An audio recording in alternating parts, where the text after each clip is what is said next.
নমস্কার। বায়োম্যানিয়া by Sukanta sir YouTube প্ল্যাটফর্মে সকলকে স্বাগত। আমরা ব্যাক টু ব্যাক বেশ কিছু ক্লাস পরিবেশ সংক্রান্ত আলোচনা করছি। পরিবেশের সমস্যা, সেই সমস্যা থেকে মুক্তির জন্য গোটা দেশ জুড়ে যে নিয়ম আছে, যে শৃঙ্খলা আছে, যে নিয়ম তৈরি করা হয়েছে, সেগুলো নিয়ে আমরা আলোচনা করছি।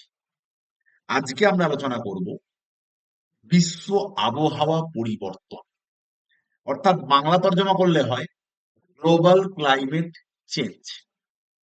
আমাদের বাড়িতে বয়স্ক মানুষজন থাকলে দেখবে তাদের মুখে একটা কথা শুনতে পাবে যে যত দিন যাচ্ছে আবহাওয়াটা পাল্টে যাচ্ছে, বা আমাদের সময় এত গরম ছিল না। এই কথা প্রায়শই আমরা শুনতে পাই। তো আমাদের সময় এত গরম ছিল না, এই কথাটা শুনলে বাড়ির বয়স্কদের মুখে আমাদের যেটা প্রথমেই মনে আসবে, তার মানে নিশ্চিতভাবে গরম বেড়েছে।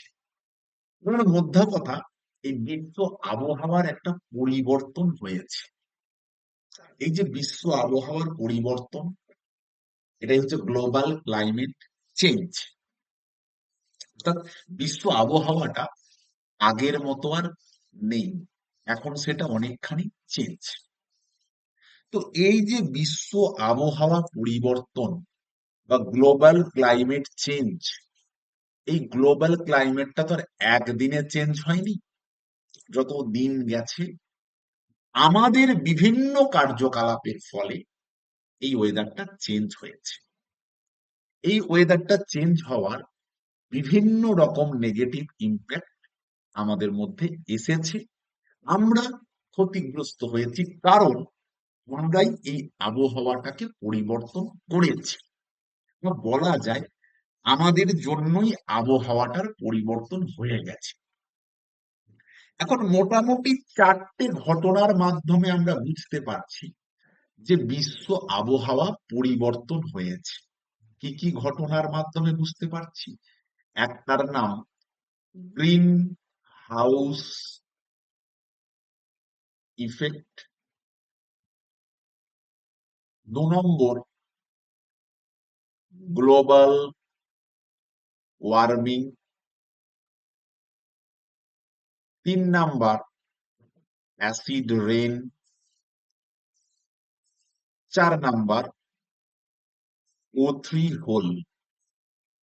এই চারটে ঘটনা এক অর্থে বলা যায় গ্লোবাল ক্লাইমেট চেঞ্জের একদম হাতে গড়ো উদাহরণ। আজকের এই ডিসকাশনটায় আমরা আলোচনা করব গ্রিন হাউস ইফেক্টটাকে নিয়ে। এর পরের 3টে ক্লাসে আমরা নেক্সট এই 3টে যে টপিক আছে সেই 3টে টপিকের ডিসকাশন করব।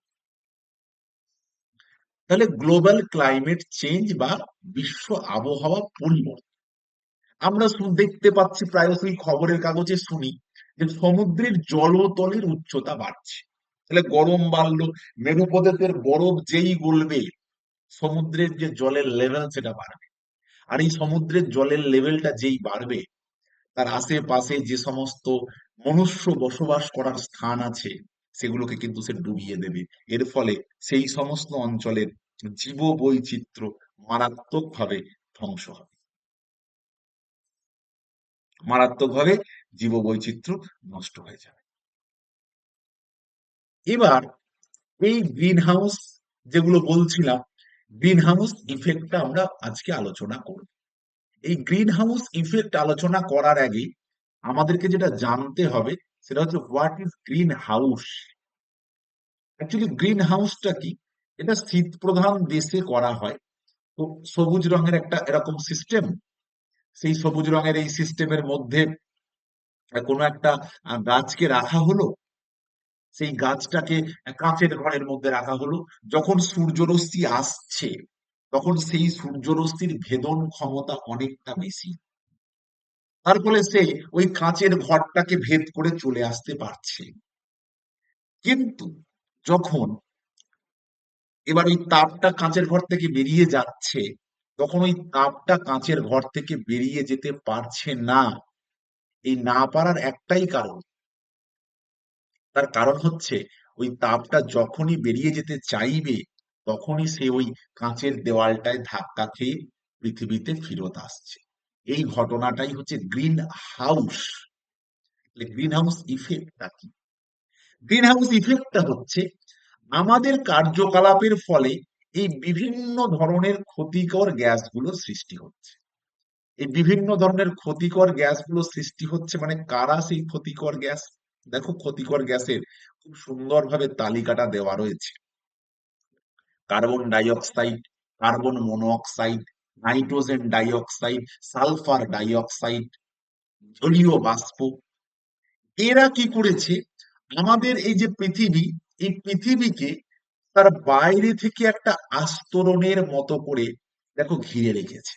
এই যে একটা আস্তরণের মতো করে ঘিরে রেখেছে, এর ফলে দিনের বেলায় যখন সূর্যরশ্মি আসছে, সে তখন এই আস্তরণটা ভেদ করে খুব ইজিলি চলে আসছে।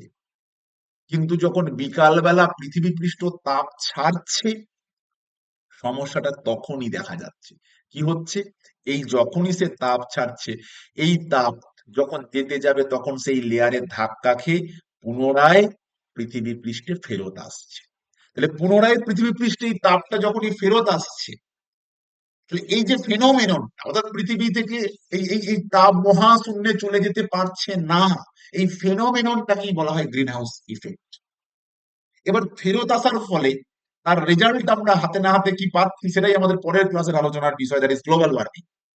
এবার এখান থেকে খুব সুন্দর একটা প্রশ্ন আসবে যে এই যে গ্রিন হাউস গ্যাসগুলো আছে, এই গ্রিন হাউস গ্যাসগুলোর মধ্যে সব থেকে ক্ষতিকর গ্রিন হাউস গ্যাসটা কি? তো সব থেকে ক্ষতিকর গ্রিন হাউস গ্যাস হচ্ছে কার্বন ডাই অক্সাইড, তারপরে মিথেন, তারপরে NO2, তারপর O3, তারপর CFC, তারপর SO2, তারপর H2O ভেপার। আর এই বায়ুমণ্ডলের অ্যাবান্ডেন্সির যদি আমরা বিচার করি, তাহলে পরীক্ষায় আরো একটা প্রশ্ন দেয়, গ্রিন হাউস গ্যাসগুলোর মধ্যে কোনটা পৃথিবীতে সব থেকে বেশি আছে? তখন কিন্তু জলীয় বাষ্প উদাহরণ। যদিও জলীয় বাষ্প ক্ষতিকর গ্রিন হাউস গ্যাস নয়, তবু তার পার্সেন্টেজটা যেহেতু বেশি, তাই বেশি। তারপরে কার্বন ডাই অক্সাইড, তারপরে মিথেন, তারপরে SO2, তারপরে NO2, according to the presence, উপস্থিতি, পার্সেন্টেজ অনুযায়ী কতটা পরিমাণ আছে সেই অনুযায়ী। আর একটা হচ্ছে কি, ক্ষতির প্রকৃতি অনুযায়ী দুটো ভাগে ভাগ করলাম। এবার এই যে গ্রিন হাউস ইফেক্ট, তাহলে এই গ্রিন হাউস ইফেক্টের একটা অন্যতম কারণ হিসাবে আমরা বলতে পারি এই জীবাশ্ম জ্বালানির দহন এবং সেখান থেকে উৎপন্ন হওয়া কার্বন। এই কার্বন উৎপন্ন করায় পৃথিবীর সব থেকে এগিয়ে আছে যে দেশ, তার নাম চায়না। টোটাল বায়ুমণ্ডলের 100% কার্বনের মধ্যে চীন থেকেই 22.32%। তারপরে আমেরিকা, তারপরে ইউরোপীয় ইউনিয়ন, 4-এ আমরা, এবং 5-এ রাশিয়া। তাহলে কি অনুযায়ী কে কতটা পরিমাণ কার্বন উৎপন্ন করছে? এই যে জীবাশ্ম জ্বালানি বা ফসিল ফুয়েল, এই ফসিল ফুয়েল বা জীবাশ্ম জ্বালানি জীবাশ্ম জ্বালানির সম্পূর্ণ দহনে কি উৎপন্ন হয়? Carbon die oxide. অসম্পূর্ণ দহনে কি উৎপন্ন হয়? Carbon monoxide. এরা প্রত্যেকটি কিন্তু গ্রিন হাউস ইফেক্টের জন্য দায়ী। ওকে, তাহলে এই হলো গ্রিন হাউস ইফেক্ট। আর এই গ্রিন হাউস ইফেক্টের রেজাল্ট যেটা আমরা বলি, সেটা হচ্ছে পৃথিবীর এই বার্নিং অবস্থা। এটাই আমাদের পরের ক্লাসের আলোচনার বিষয়। ততক্ষণ সকলে ভালো থেকো।